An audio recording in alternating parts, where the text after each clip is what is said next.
जय जिनेन्द्र वंदितु सर्वसिद्धे ध्रुवममलमणोवमं गदिं पत्ते वोच्चामि समय पाहुड मृणमो सुध केवली भणिदम। पंच परमेष्ठी भगवान की जय हो। समय सारजी ग्रंथादिराज में कर्तृकर्म महाअधिकार हम समझ रहे हैं। पिछली अब तक की इस कर्तृकर्म अधिकार की कक्षाओं में हमने वास्तविक स्वरूप को समझा, आत्मा और कर्म के साथ में किस प्रकार का निमित्त नैमित्तिक संबंध है, व्यवहारने से वह संबंध स्वीकार किया जाता है। निश्चयने की दृष्टि से देखा जाए तो आत्मा तो स्वयं सिर्फ अपने कर्मों का ही करता है, अपने शुद्ध भावों का ही करता है।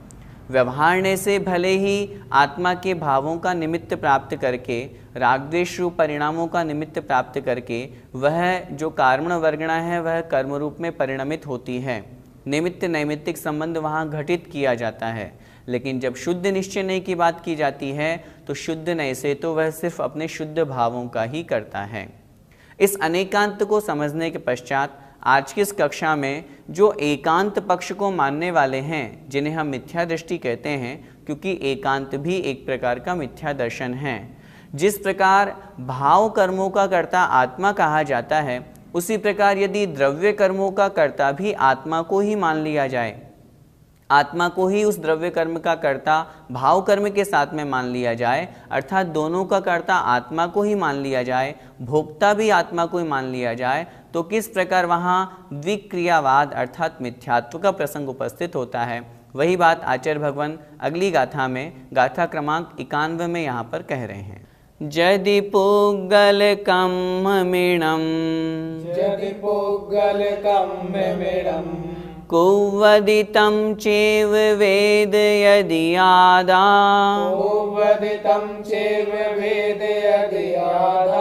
दो किरियावादित्तं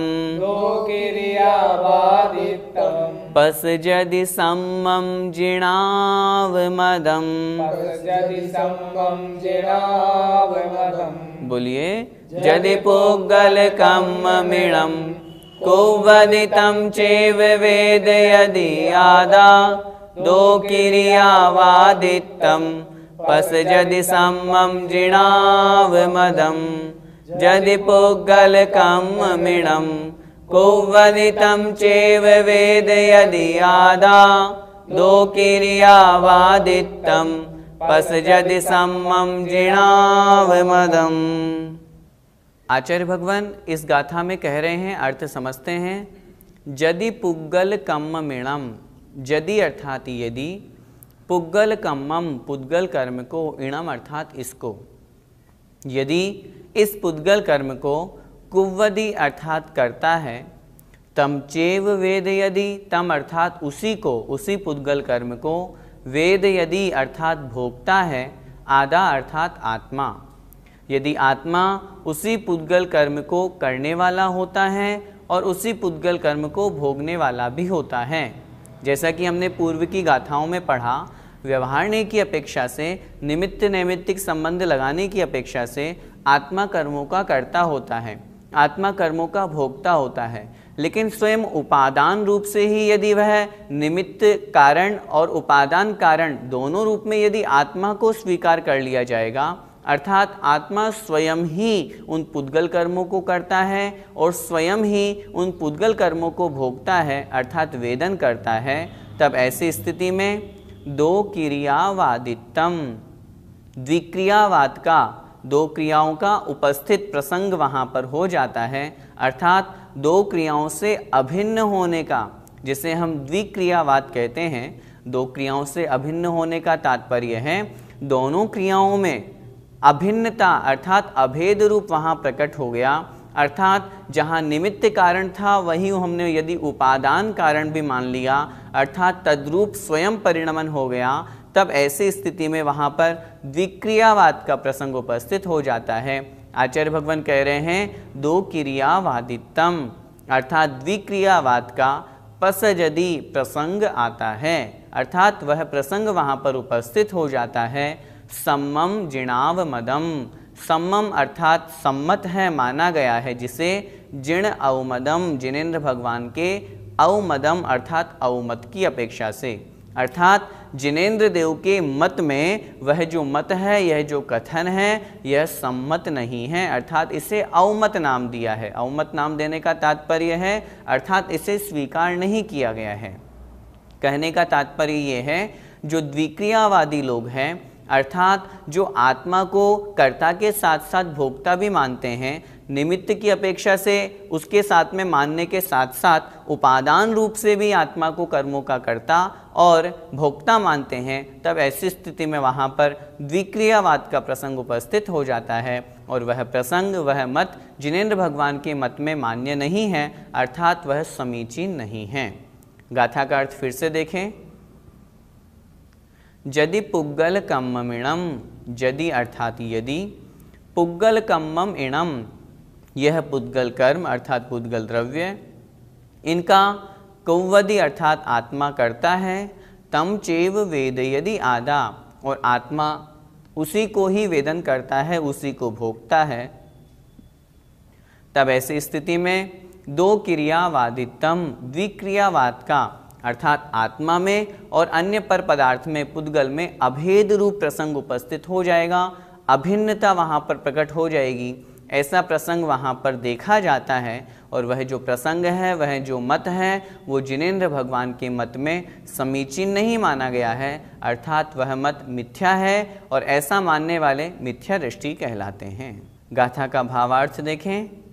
यदि आत्मा इस पुद्गल कर्म को करता है और उसी को भोगता है तो दो क्रियाओं से अभिन्न होने का प्रसंग आता है और ऐसा मानना जिनेन्द्र देव के मत से विपरीत है, अर्थात जिनेन्द्र देव के मत में जो समीचीन मत है उससे यह मिथ्या है। इस मत को हमें स्वीकार नहीं करना चाहिए। भैया जी द्विक्रियावाद किसे कहते हैं? द्विक्रियावाद एक मत है, एक प्रसंग है जहाँ पर चेतन और अचेतन दोनों प्रकार के जो कर्म हैं उनका कर्ता आत्मा को ही स्वीकार किया जाता है, वह द्विक्रियावाद कहा जाता है।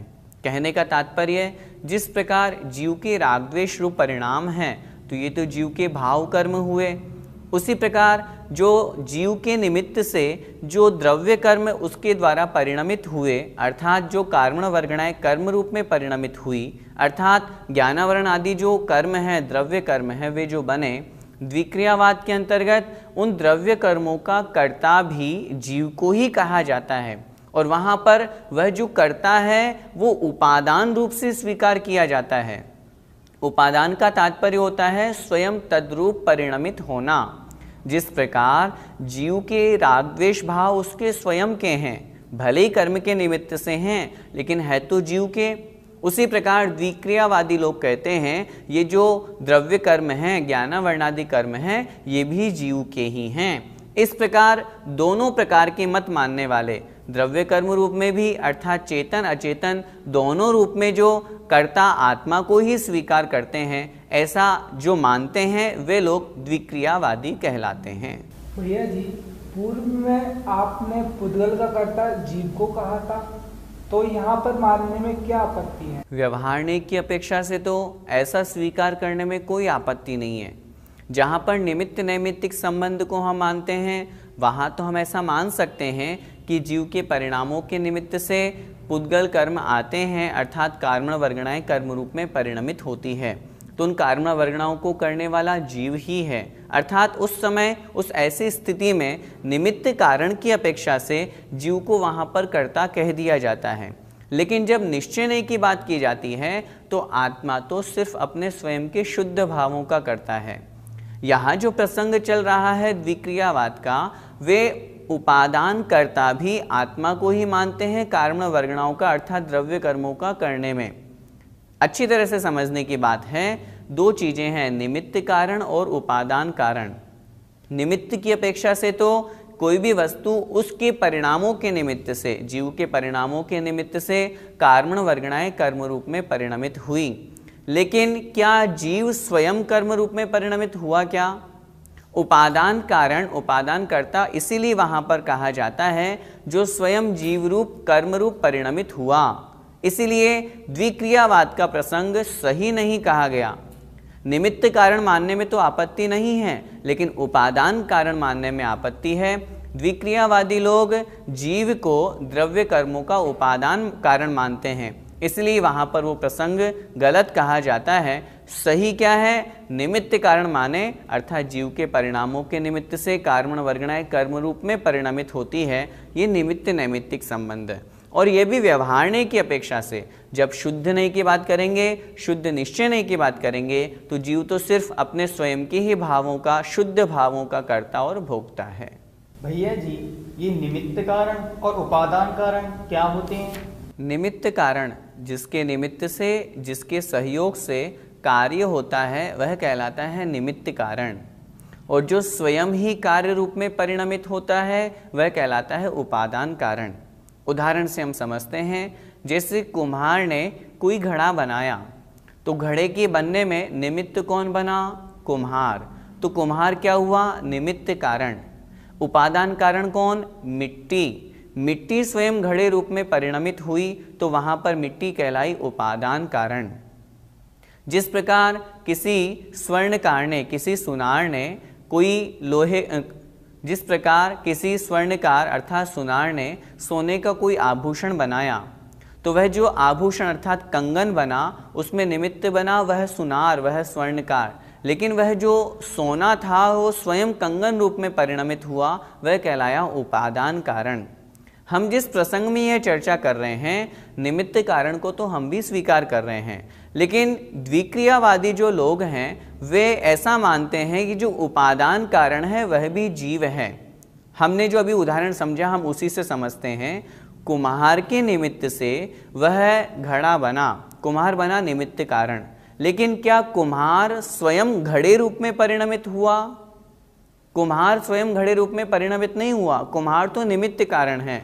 मिट्टी घड़े रूप में परिणमित हुई है, इसलिए मिट्टी को उपादान कारण माना गया है और कुम्हार को निमित्त कारण माना गया है। लेकिन द्विक्रियावादी जो लोग हैं, ये आत्मा को अर्थात कुम्हार को ही निमित्त कारण मानते हैं और कुम्हार को ही उपादान कारण मानते हैं। इसी कारण से उनका यह प्रसंग जिनमत में मानने योग्य नहीं है। जिस प्रकार आत्मा है, जीव है, वह अपने भावों के निमित्त से कर्मों को आश्रय करता है, अर्थात जीव के राग द्वेष रूप जो विकारी भाव हैं, उनके निमित्त से कर्मों का आश्रय हुआ। लेकिन क्या जीव स्वयं कर्म रूप में परिणमित हो गया? अर्थात नहीं हुआ। यदि जीव स्वयं कर्म रूप में परिणमित हो जाएगा तो वहाँ पर द्विक्रियावाद का प्रसंग उपस्थित हो जाएगा, क्योंकि ये लोग ऐसा ही मानते हैं, निमित्त कारण और उपादान कारण दोनों को जीव रूप ही मानते हैं। उनका ऐसा सिद्धांत मानना उचित नहीं है, इसीलिए इसे जिन मत में अमान्य कहा गया है। इस गाथा का पद्यानुवाद देखते हैं। आत्मा उसी तरह पुद्गल कर्म को भी, ज्यों वेदताव करता निज धर्म को भी। ऐसा कहो यदि अरे पुरुषार्थ जाता, संसार का सृजक ईश्वरवाद आता। कितनी अच्छी पंक्तियों से आचार्य भगवान यहाँ पर हमें समझा रहे हैं। आत्मा भी उसी तरह पुद्गल कर्म को भी जिस तरह वह करता है, उसी तरह यदि भोक्ता वेदन करने वाला भी यदि हम उसे स्वीकार कर लेंगे, मान लेंगे, अर्थात उपादान रूप से कर्ता और भोक्ता मान लेंगे, तो फिर पुरुषार्थ पूर्णतया समाप्त हो जाएगा।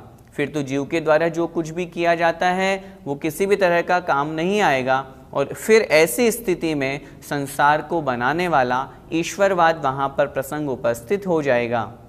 ईश्वर अर्थात संसार को, इस सृष्टि को किसी ईश्वर ने बनाया है, तो फिर ईश्वर ने किसको बनाया, अर्थात ईश्वर को किसने बनाया, जिसने बनाया फिर उसका नाम क्या।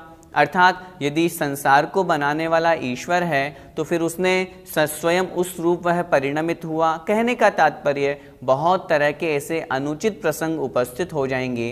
क्या कोई जीव किसी पुद्गल को बना सकता है? क्या कोई जीव किसी अन्य जीव को बना सकता है? संसार में जितनी भी चराचर हमें वस्तुएं दिख रही हैं, इन्हें एक ईश्वर, एक जीव कैसे बना सकता है? यह प्रसंग वहाँ पर उपस्थित हो जाएगा, जो कि अनुचित है। और इसी प्रसंग को अर्थात द्विक्रियावाद को आचार्य भगवान अगली गाथा में मिथ्या दृष्टि घोषित कर रहे हैं। अर्थात यदि कोई ऐसी मान्यता रखता है तो वह निश्चित रूप से उसकी ऐसी मान्यता मिथ्यात्व के प्रभाव से दूषित है, मोहित है, और इसी कारण से वे जीव जो द्विक्रियावादी हैं वे मिथ्या दृष्टि कहे जाते हैं। उसी बात को अगली गाथा में आचार्य भगवान कह रहे हैं। जम्हादुवत् भावम् पुग्गल भावं च दो विकोवन्ति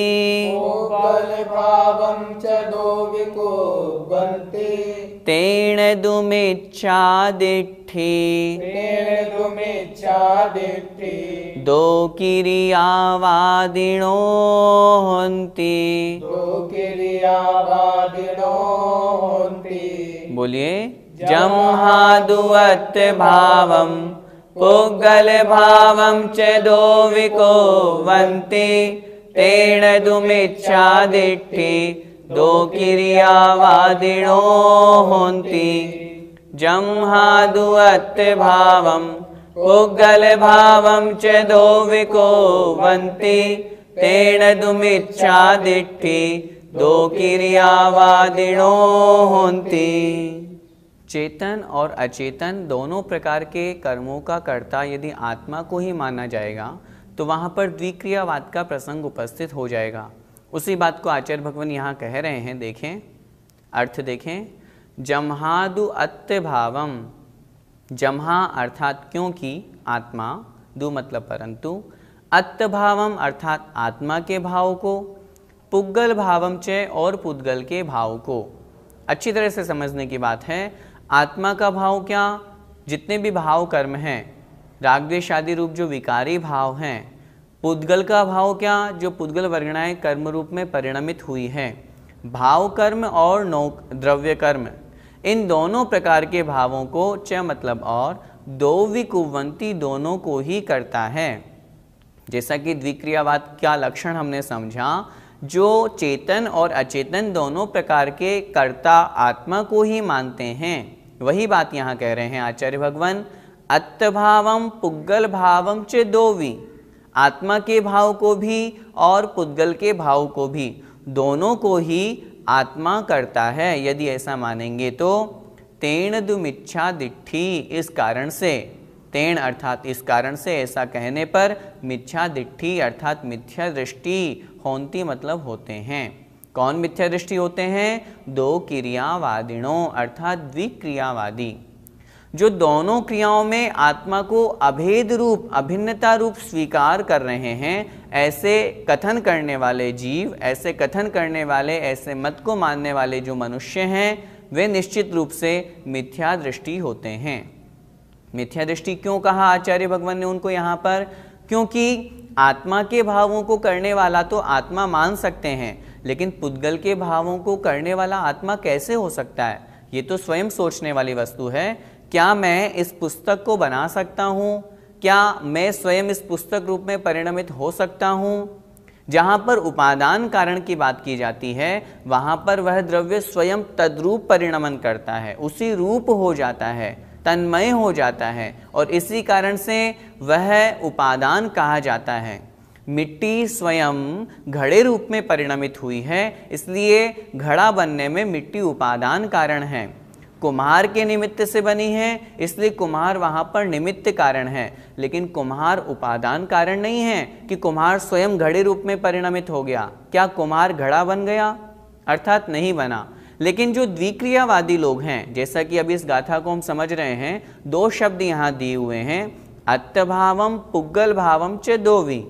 आत्मा के भाव को भी और पुद्गल के भाव को भी, आत्मा का जो भाव है राग द्वेष, उसे हम स्वीकार करते हैं, उसको करने वाला तो आत्मा ही है।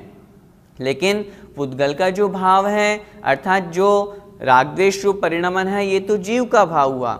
लेकिन पुद्गल का भाव रूप रस गंध वर्णवान होना, घड़े रूप परिणमित होना, किसी कंगन रूप परिणमित होना, किसी भी, ये तो एक उदाहरण मात्र है।